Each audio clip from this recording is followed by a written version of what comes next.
కాంగ్రెస్ ప్రభుత్వంపై మాజీ మంత్రి కేటీఆర్ సంచలన ట్వీట్ చేశారు. అన్ని రంగాల్లో తెలంగాణ ప్రగతిని దెబ్బతీసిన కాంగ్రెస్ ప్రభుత్వం ఇప్పుడు ఆదాయం కోసం మద్యం అమ్మకాలపై నమ్మకం పెట్టుకుందంటూ కేటీఆర్ ఆరోపించారు.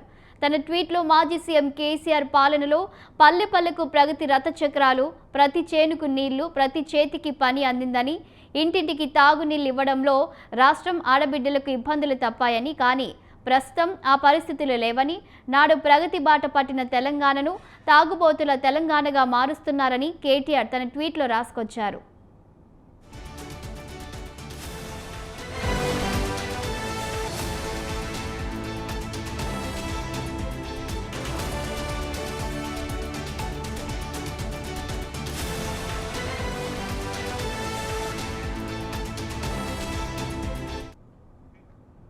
ప్రస్తుతం తెలంగాణ రాష్ట్రంలో పల్లె పల్లెకు మద్యం దుకాణాలు ఏర్పాటు చేసి మద్యం ప్రియుల బలహీనతను రాష్ట్ర ఖజానాకు ఆదాయ వనరుగా మార్చుకునే కుట్ర జరుగుతుందని, అన్ని రంగాల్లో తెలంగాణ ప్రగతిని దెబ్బతీసి ఇప్పుడు తీరిగ్గా ఆదాయం కోసం మద్యం అమ్మకాలను అసమర్థ కాంగ్రెస్ ప్రభుత్వం నమ్ముకుందని ఆరోపించారు.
సంవత్సరం క్రితం ఒక వ్యక్తి సగటున మద్యం కోసం చేసే ఖర్చు 897 కాగా, ఏడాదిన్నర కాంగ్రెస్ పాలనలో ఈ ఖర్చు 1623కు పెరిగిందని అన్నారు.